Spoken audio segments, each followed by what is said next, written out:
खबर ये सामने आ रही है कि सरकार के खिलाफ अब नैरेटिव गढ़ा जा रहा है।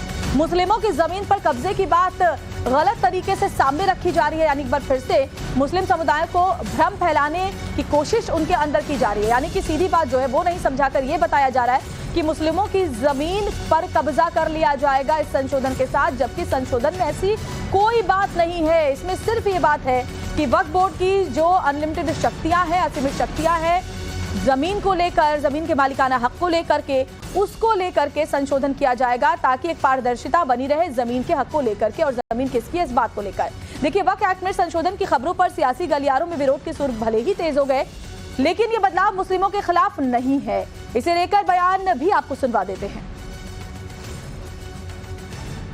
बिल का स्वागत करेंगे अगर ये बिल आ जाता है, क्योंकि उत्तर प्रदेश से मिलाकर पूरे देश में लाखों संपत्तियां वक्फ की हैं और उसमें लोगों को न्याय नहीं मिल पा रहा है। निरंकुश वक्फ बोर्ड हैं, वो अपनी शक्तियों से ऊपर उठकर लोगों को परेशान करते हैं।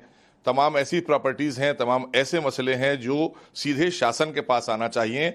अब जो अध्यादेश आएगा जिस पर चर्चा कराई जा रही सदन में, भारतीय जनता पार्टी की सरकार ला रही है, वो इसलिए ला रही है क्योंकि अब कोई भी मसला आप वक्फ बोर्ड लेकर नहीं जाएंगे, आप पहले शासन के, हमारे जो प्रशासन के अधिकारी हैं उनके पास लाएंगे। इस देश के विकास में कोई योगदान नहीं है।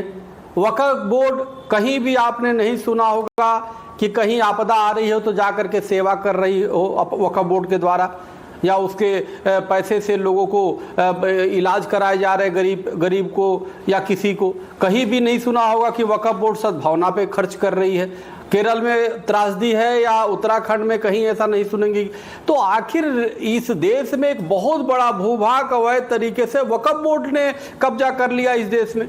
यानी कि जो पिछली सरकार थी उसने जानबूझ के, एक तरफ से पिछली सरकार ने 14 अगस्त 1947 को देश के टुकड़े करा दिए, उसके बाद वक्फ बोर्ड बना के उसको ऐसा अधिकार दे दिया, एक ऐसा भस्मासुर बना दिया कि वो जिस पे हाथ रखे वो उसी का हो जाता है। देखिए, कोई क्या कहता है नहीं कहता है ये अलग विषय है, लेकिन सरकार के सामने समय अनुसार अगर अमेंडमेंट किया जाता है, संशोधन किया जाता है, तो मुझे लगता है कि समय की ज़रूरत होती है।